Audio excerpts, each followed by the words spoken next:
Spring is a time where people gain a sense of renewed hope. Hope that the winter is truly gone. Hope for a better summer than last year. And hope that your baseball team is competitive. And for those who live along riverbeds, it's hope that they don't flood. Hi, I'm Chris May, writer, producer, and host of This Day in Weather History from the Weather Network in Canada. And here we go again. Springtime flooding. A combination of melting snow and heavy rain in the spring of 2008 contributed to the worst flooding New Brunswick had seen in 35 years. This day in weather history. Floods have been a part of the recorded history in New Brunswick for over 3 centuries. They date back as far as 1696. That was when the first written record told of a late, very high spring water level that delayed crop planting for the residents of a small French settlement at Jemseg. On this day in weather history in 2018, the St. John River overflowed its banks and water levels crested to over 27 feet. That's over 8.25 meters. In Fredericton, the rush of water closed 50 streets in the city and forced hundreds of residents from their homes. It caused $24 million in damages. And that's what happens when you blend 50 to 100 centimeters of snow that's still on the ground this late in the spring with a spike in temperatures and a heavy spring rain. We had massively high water levels that was just too much for the Mactaquac Dam just west of Fredericton when it exploded to 800 billion liters per day of output. Property and furniture was reported floating downriver by residents who could only get around by boat because water was halfway up people's doors.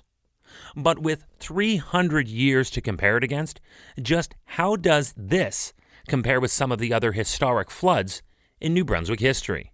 1923. Let's go back as far as an April and early May melting of snow and heavy rain and high tides back in 1923 throughout the province. In the Fredericton area, where the flood stage is 6.5 meters, it soared 8 meters above the winter low level. There were a total of 57 bridges, we're going to hear that a lot in this episode, that were damaged or destroyed according to provincial bridge department records. This event killed 2 people, as it was estimated to have cost the province between $5 and $10 million 1923 dollars.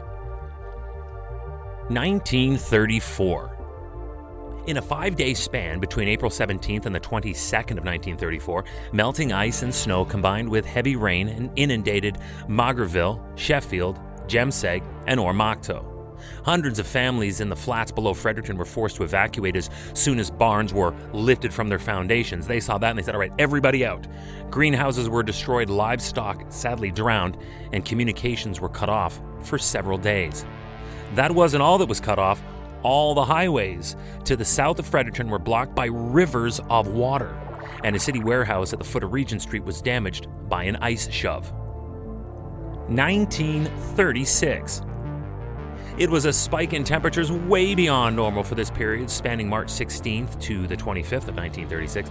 The warmth, paired with heavy rainfall, caused a very early and sudden ice breakup on the rivers, leading to ice jams, and that led to extreme flooding.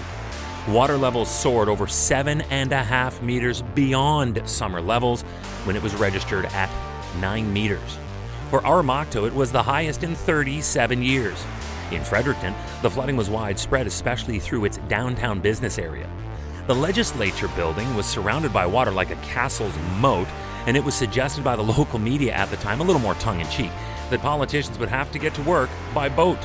To tell you the truth, riverboat may have been the only option for many as well because of the 28 bridges, I told you we'd hear about bridges again, that were damaged or destroyed in the rush.